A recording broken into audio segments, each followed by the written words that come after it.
Welcome to an Introduction to Risk Management and Incident Reporting Level 1 training at the Norfolk and Norwich University Hospital.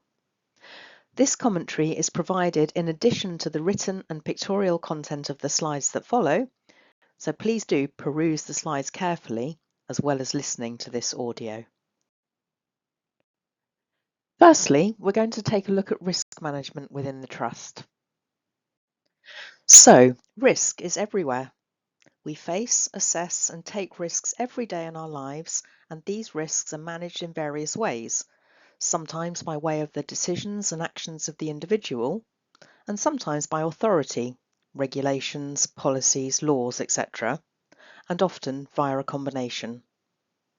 Let's take transport as an example and focus in on car use.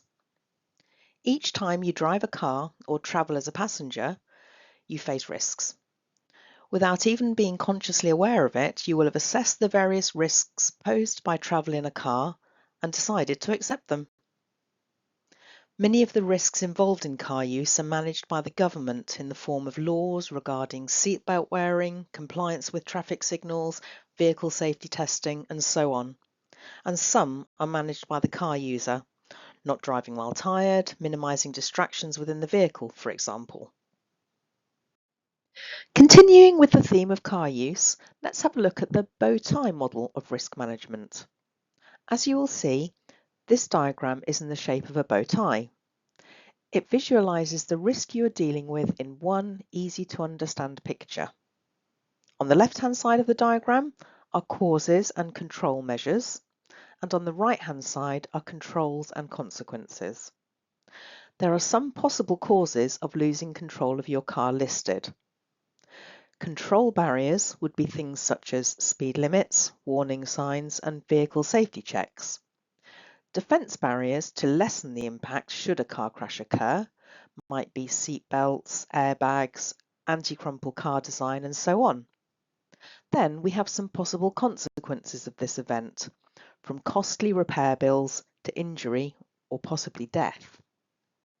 Now to move on to the idea of risk more broadly. A widely accepted definition of risk is an uncertain event or set of events which, should it or they occur, would have an effect upon, in other words threaten, the achievement of objectives. It is important to understand that a risk is something that could or might happen. Risks are not things that have happened or are happening. These would be referred to as incidents or issues. All organisations face risks that threaten the fulfilment of their objectives. The Trust's objectives are expressed in the form of 5 overarching commitments. More information on these commitments can be found by following the link on this slide to the Caring with Pride strategy. The NNUH faces many risks, ranging from, for example, the security of equipment being stored off-site, to the increased clinical risk to long-waiting patients for elective cancer treatment. All risks are scored and prioritised for escalation according to this score. All risks are recorded on the Trust's risk register, which is held on the InPhase system. On this slide, you can see a circular diagram outlining the Trust's risk management process. You will also see a risk scoring matrix. All risks are assessed and scored on likelihood, consequence, and control effectiveness. These scores are added together to give an overall risk rating. The chart on this slide represents the process for the reporting and escalation of risks within the Trust. If you identify an immediate risk to patient, staff, or visitor safety, do please take immediate action to remove the risk and ensure the safety of all.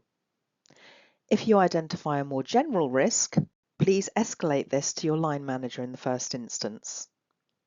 If your role requires you to add risk assessments to InPhase and edit, own and manage risks, you will be required to complete the Level 2 risk management training. Next, we will look briefly at field safety notices, what they are and what your responsibilities are. A field safety notice, sometimes abbreviated to FSN, is a message that alerts healthcare staff about safety concerns with a medical device or consumable equipment. This will most frequently come from the company that made the affected item, but could come from another external source such as the MHRA. The notice can be about either the device itself or other things used with it. All field safety notices have specific actions detailed in the alert that must be completed within a specific time frame. This is usually 30 calendar days, but could be less. When a field safety notice is reported, the hospital will review whether this is relevant to our trust. If it is, your department will be notified and will be required to check if you have any affected items detailed in the alert. You may be asked to physically check your stock. It is important that this is done quickly and fed back to your senior. If you have a concern about a faulty device, report this as an incident on InPhase and inform your line manager or coordinator. Now we will move on to incident reporting at the NNUH. Risk awareness starts with reporting incidents, complaints and near-miss events. Within the NHS, a patient safety incident is defined as any unintended or unexpected incident which could have led, or did lead, to harm for one or more patients receiving healthcare. However, incidents can also affect staff and visitor safety. Incidents can be reported by any member of NNUH staff. Identifying and reporting incidents early ensures that controls can be put in place to reduce the risk of such incidents happening again. If incident reporting happens consistently, then data can be obtained identifying trends and underlying causes, and in turn, education and training needs can be identified through this identification of trends. The Trust's incident data is exported to a national database to add to important learning across the whole of the NHS. Incident reporting is everyone's responsibility, so if you see it, report it. Incidents are reported via the InPhase system. InPhase is accessible on all Trust computers, either via the shortcut on desktops or the link on the Beat.